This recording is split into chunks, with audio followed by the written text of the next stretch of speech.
በስመ አብ ወወልድ ወመንፈስ ቅዱስ አሐዱ አምላክ አሜን። እንኳን በነሐሴ 4 ቀን ታስበውና ተከብረው ለሚውሉ ለቅዱሳን በዓላት በዚች ቀን ታስቦና ተከብረው ለሚውለው ለጻድቁ ንጉሥ ሕዝቅያስ ዓመታዊ የዕረፍቱ በዓል በሰላም አደረሳችሁ አደረሰን። ቅዱስ ሕዝቅያስ ቅዱስ መጽሐፍ እንደነገረን ከመድኃኒታችን ክርስቶስ ልደት 700 ዓመታት በፊት ሕዝቅያስ የሚባል ንጉሥ በይሁዳ ላይ ነግሶ ነበር። ደጋጉ ዳዊትና ሶሎሞን ካረፉ በኋላ የሕዝቅያስን ያክል ቅንና የእግዚአብሔር ሰው በእስራኤል ላይ አልነገሰም። ንጉሡ ጣዖት አምልኮን ነቃቅሎ አጥፍቶ ሕዝቡ እግዚአብሔርን ብቻ እንዲያመልክ አድርጎም ነበር። ነገር ግን ቅዱስ ሕዝቅያስ በነገሰ በ14ኛው ዓመት የአሕዛብ ወይም የአሦር ንጉሥ ሰናክሬም በጠላትነት ተነሳበት። ወደ አካባቢውም መጥቶ ከቦ አስጨነቀው። ሰናክሬም በጦር እጅግ ኃይለኛ ነበር። በዚያውም ላይ ጦር የሚመዙ ከ185,000 በላይ ብርቱ ተዋጊዎች ነበሩትና ሕዝቅያስ እንደማይችለው ተረድቶ መልእክተኛ ላከበት። እገብርልሃለሁ፣ የፈለግከውንም እሰጥሃለሁ፣ ነገር ግን ሀገሬን አታጥፋ፣ ኢየሩሳሌምን አታቃጥል፣ ሕዝቤንም አትግደል በሚል ለመነው። እጅ መንሻ ግብሩንም ከከተማዋ የተገኘው ወርቅና ብር ሁሉ ጭኖ ላከለት። ሰናክሬም ግን ሰይጣን ያደረበት ነውና የሕዝቅያስን ልመና ወደ ጎን ብሎ እስራኤልን አምላክ ቅዱስ ስሙንም ተገዳደረ። ሕዝቅያስም ከእኔ እጅ የሚያድንህ ማን ነው? ሕዝቡንም እግዚአብሔር ያድናል ብለህ አታታላቸው ሲል ላከበት። ቅዱስ ሕዝቅያስ በዚህ ጊዜ የፈጣሪውን ስም ሲያቃልል ሰምቷልና ፈጽሞ አዘነ። መልእክተኞችን ወደ ነቢዩ ቅዱስ ኢሳይያስ ልኮ እርሱ ወደ ቤተ መቅደስ ገባ። በእግዚአብሔር ፊት ልብሱን ቀዶ ማቅ ለበሰ። ስለ ኢየሩሳሌምና ሕዝቡም ፈጽሞ አለቀሰ። በዚህ ጊዜ እግዚአብሔር የሰናክሬንን መገዳደርን የሕዝቅያስን ልመና ሰምቷልና በኢሳይያስ አንደበት እንዲህ አለ። ስለ ባሪያዬ ስለ ዳዊት ከተማዋን አድናታለሁ አለ። በዚያች ሌሊትም ድንቅ የሆነ መልአክ ቅዱስ ሚካኤል ከሰማያት በግርማ ወረደ። ወደ ሰናክሬም የጦር ሰፈር ደርሶ አንድ ጊዜ የእሳት ሰይፉን መዘው ቢያሳያቸው ከአሕዛብ ሰራዊት 185,000 ኃያላን እንደ ቅጠል ረግፉ። በለኪሶ የነበረው ሰናክሬም በጧት ቢነሳ ሰራዊቱ ሁሉ ወደ አስከሬን ክምር ተቀይሯል። በድንጋጤ ወደ ነነዌ ሄዶ ወደ ጣዖት ቤቱ ሲገባ የራሱ ልጆች አድራማሌክና ሳራሳር ገደሉት። ትዕቢተኛው ሰናክሬም ለአሕዛብ ሁሉ መዘባበቻ ሆነ። ቅዱስ ሕዝቅያስ ግን በፈጣሪው ታምኗልና ቅዱስ ሚካኤል ሞገስ ሆኖት የዓለም ነገሥታት ሁሉ ፈሩት። አንደኛ ነገሥት ምዕራፍ 19 ከቁጥር 1። ቅዱስ ሕዝቅያስ የነሐስ እባቡን በማጥፋቱ ሕዝቡን ወደ አምልኮተ እግዚአብሔር በመመለሱ ቢደነቅም ሰው ነውና አንዲት ጥፋት አጠፋ። በዘመኑ ታላቅ ነቢይ ልዑለ ቃል ኢሳይያስ ነበርና ሐረገ ትንቢትን ያፈስ ነበር። ከተናገራቸው ትንቢቶችም አንዱ ድንግል ትጸንሳለች ወንድ ልጅም ትወልዳለች የሚል ነበር። በትንቢተ ኢሳይያስ ምዕራፍ 7 ከቁጥር 14 ላይ በወቅቱ የነበሩ አንዳንድ ክፉ መካሪዎች ቀርበው ንጉሱን በውዳሴ ከንቱ ጠለፉት። ንጉሥ ሆይ 1000 ዓመት ንገስ፣ እንዳንተ ያለ ማንም የለም እያሉ ነቢዩ የተናገረው ትንቢትም እኮ ላንተ ነው። ድንግል የተባለች ኢየሩሳሌም ስትሆን ወንድ ልጅ ደግሞ የተባልክ ደግሞ አንተ ነህ አሉት።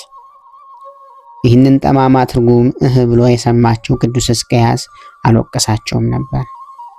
ይልቁኑ ልቡ ወደ እነሱ አዘነበለ እንጂ። በዚህ ምክንያት እግዚአብሔር ተቆጥቶ ኢሳይያስን ላከው። ነቢዩም በቀጥታ መጥቶ ንጉሱን እንዲህ አለው፣ ትሞታለህ እንጂ አትተርፍምና ቤትህን ስራ አለው። ወዲያውኑ ሕዝቅያስ ታመመ፣ ደከመ። ነገር ግን ፊቱን ወደ ቤተ መቅደስ አዙሮ ሊያዝን ሊተክዝም ጀመረ። አባቶቻችን ለየት የሚያደርጋቸው ይሄ ነው። በቅድስና ኑሮው ሰው ናቸውና ይሳሳታሉ። ነገር ግን ንጹሕና ፍጹም ንስሐ ከማቅረብ አያቋርጡም። ንጉሡ ቅዱስ ሕዝቅያስ ወደ ፈጣሪው ጌታ ሆይ እንደ ቸርነት በፊትህ በቅን መንገድ መሄዴን አስብና ይቅር በለኝ ሲል ተማጸነ። ይህ ሲሆን ቅዱስ ኢሳይያስ ገና ከንጉሡ አካባቢ አራቀምና የእግዚአብሔር ቃል ወደ ኢሳይያስ መጣ። ሕዝቅያስም በለው ጸሎትን ሰምቼ ስለ ባለሟሌ ስለ ዳዊት ብዬ ምሬሃለሁ። በዘመንህም ላይ 15 ዓመታትን ጨምሬልሃለሁ በለው አለው። ነቢዩም ወደ ንጉሡ ተመልሶ ይህንን ነግሮ እስከ 3 ቀን ድረስ ወደ ቤተ መቅደስ ድነህ ትመለሳለህ አለው። ቅዱስ ሕዝቅያስ ይህንን እንደሚደረግ በምን አውቃለሁ አለው። ተጠራጥሮ ግን አይደለም፣ ድንቅ ተአምር ይገለጥ ዘንድ ነው እንጂ። ኢሳይያስም ፀሐይን ዓለም እያየ 10 ማዕረጋትን ወደ ኋላ መለሳት። በወቅቱ ይህ ተአምር በመላው ዓለም ታይቶ ተሰምቶም ነበርና ሕዝቅያስ ከፍ ከፍ አለ። በቅኔ ሄደ። እግዚአብሔር የሚወደደው እንዲህ ነው።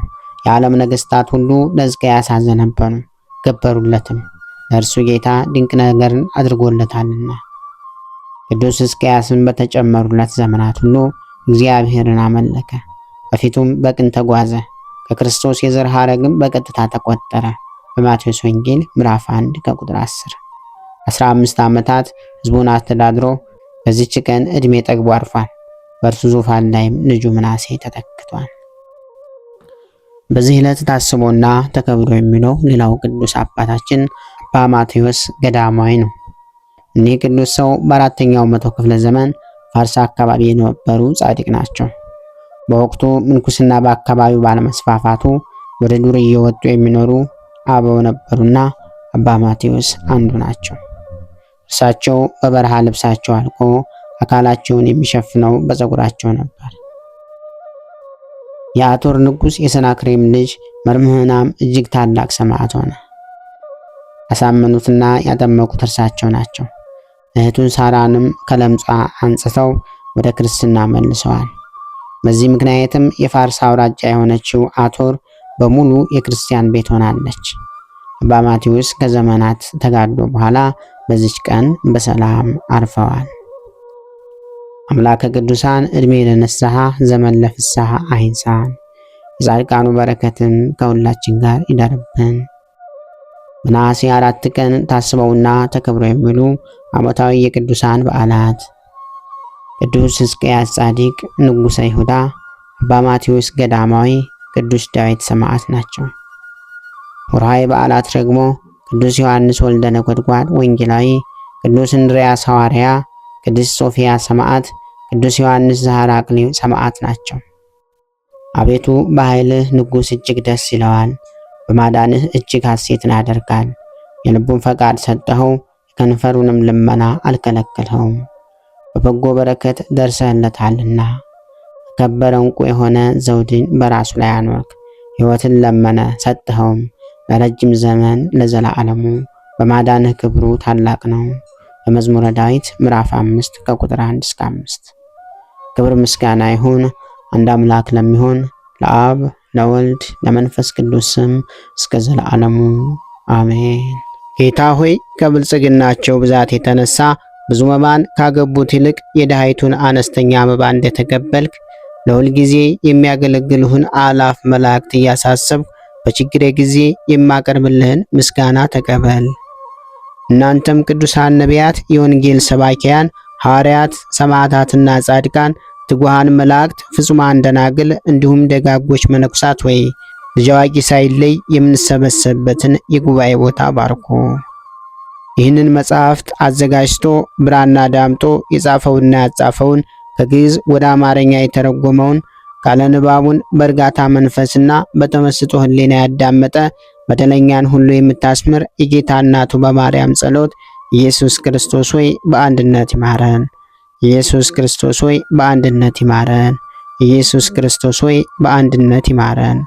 ክብር ምስጋና ይሁን አንድ አምላክ ለሚሆን ለአብ ለወልድ ለመንፈስ ቅዱስ ስም እስከ ዘላለሙ አሜን። ወስብሐት ለእግዚአብሔር ወለወላዲቱ ድንግል ወለመስቀሉ ክቡር። ይቆየን።